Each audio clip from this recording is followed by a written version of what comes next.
क्योंकि आप दतिया में गए भी थे, ग्राउंड जीरो से हमने रिपोर्ट भी दिखाई थी, और जैसा कि आपने कहा था कि वहां कांटे का मुकाबला है, कांग्रेस जीत भी सकती है। देखिए ब्रजेश, उसका कहने का आधार भी था कि दतिया कभी भारतीय जनता पार्टी की सीट नहीं रही है कि बहुत मजबूत सीट हो। लगातार 3 बार वहाँ से नरोत्तम मिश्रा चुनाव जीते हैं, तो वो नरोत्तम मिश्रा के अपने प्रयास ज़्यादा थे उसमें, और कुछ कांग्रेस के खिलाफ माहौल, ये दो चीज़ें थी। अब लगातार कांग्रेस विपक्ष में है, भारतीय जनता पार्टी सत्ता में है, तो थोड़ा सा सीनेरियो तो निश्चित तौर पे बदला है। तो लगता है कि वापस से जो कठिन सीट थी भारतीय जनता पार्टी के लिए, फिर दूसरी बात भारतीय जनता पार्टी ने जो प्रयोग किया, यदि भारतीय जनता पार्टी यहाँ पे नरोत्तम मिश्रा को टिकट देती तो निश्चित तौर पे वो जी जान लगा के अपनी प्रतिष्ठा का प्रश्न बना के इस चुनाव को जीतने की कोशिश करते, तो हो सकता है शायद कि भारतीय जनता पार्टी वहाँ पे जीत जाती। लेकिन उन्होंने आशुतोष तिवारी का दतिया के ही रहने वाले, लेकिन वो हमेशा सेवड़ा सीट पे प्रयास करते रहे हैं चुनाव लड़ने के लिए भी। लेकिन भारतीय जनता पार्टी ने उनको दतिया से टिकट दिया, पूरी पार्टी ने चुनाव लड़ा। अब कांग्रेस और बीजेपी वाले एक दूसरे के ऊपर आरोप लगा रहे हैं कि इन्होंने हमारा साथ दिया और इन्होंने हमारा साथ दिया, तो ये, लेकिन पार्टी वाले तो कुछ नहीं बोल रहे हैं। कांग्रेस ने तो खैर स्वीकार किया और राजेंद्र भारती को पार्टी से बाहर निकाल दिया बिल्कुल नतीजे के एक दिन पहले। लेकिन आपको नहीं लगता बहुत देर कर दी है? उससे कोई फर्क नहीं पड़ा, नतीजे बता रहे कि राजेंद्र भारती के उससे कोई बीजेपी को फायदा हुआ हो ऐसा लगता नहीं है। लेकिन अगर नरोत्तम मिश्रा ने किया हुआ कांग्रेस के लिए तो वो दिख रहा है कि मतलब हो सकता है। लेकिन अगर नरोत्तम मिश्रा नहीं भी करते तो भी कांग्रेस वहाँ पे काफ़ी मेहनत कर रही थी, कांग्रेस ने भी अपनी पूरी ताकत लगाई थी, चुनाव को बड़े व्यवस्थित तरीके से लड़ने का प्रयास किया था।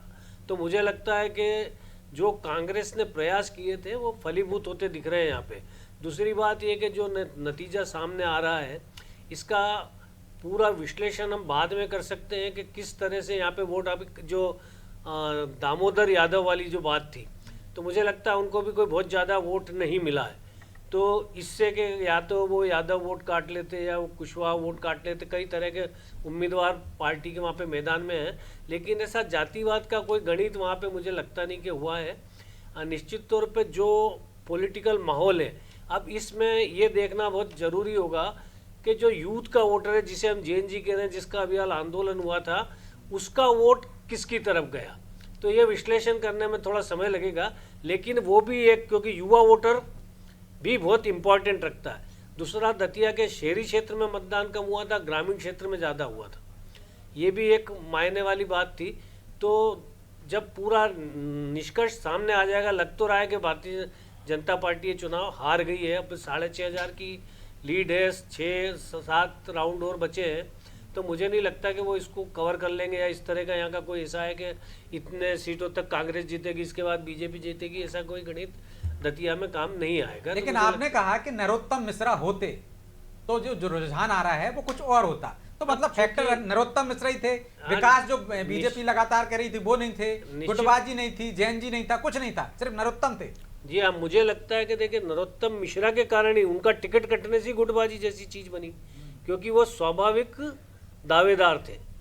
जब सीट रिक्त हुई उसके लिए प्रयास भी नरोत्तम मिश्रा के थे, ठीक है, और लग भी रहा था कि उन्हीं को टिकट मिलेगा।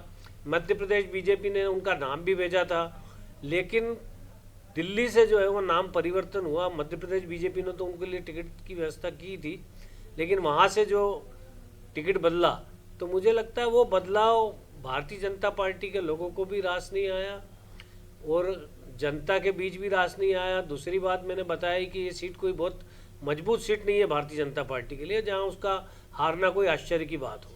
आलोक जी, जब जीत में भी नरोत्तम मिश्रा, हार में भी नरोत्तम मिश्रा का ही रोल है, तो भविष्य में नरोत्तम मिश्रा की राजनीतिक भविष्य का क्या होगा यदि परिणाम जो रुझान है वही आते हैं तो?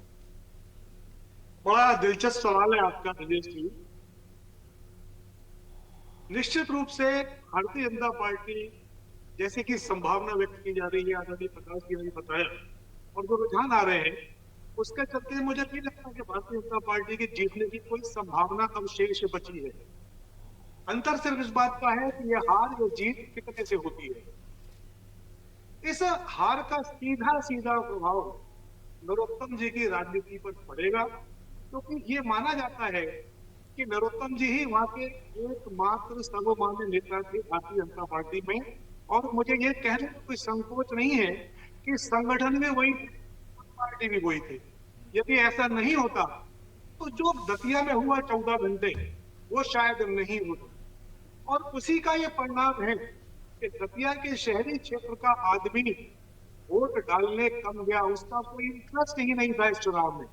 और उसका बहुत बड़ा फैक्टर एक पत्रकार के नाते जो मैंने महसूस किया वो ये था कि जो अव्यवस्था वहां फैली उसको आम जनता ने एक्सेप्ट नहीं किया, और उसी का परिणाम है कि वोट का परसेंटेज शहरी क्षेत्रों में कम रहा।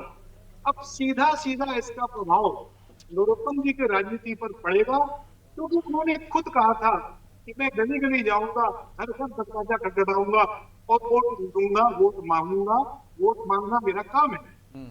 अब यदि वे इतने ही लोकप्रिय होते तो फिर ये जो सिनेरियो वर्तमान में दिख रहा है, ये क्यों? ये बहुत बड़ा प्रश्नवाचक चिन्ह है भारतीय जनता पार्टी की समग्र राजनीति पर भी और वहां के स्थानीय संगठन पर भी, कि जो आपका वोटर था, जो आपका कोर वोटर जिसको आप बोलते थे, वो कैसे बदल गया भाई? आपका कोर वोटर कहाँ चला गया? कहीं ना कहीं वोट ट्रांसफर हुआ है, इस चीज से हम इनकार नहीं कर सकते। और वो वोट बीजेपी का ही ट्रांसफर हुआ है प्रदेश में।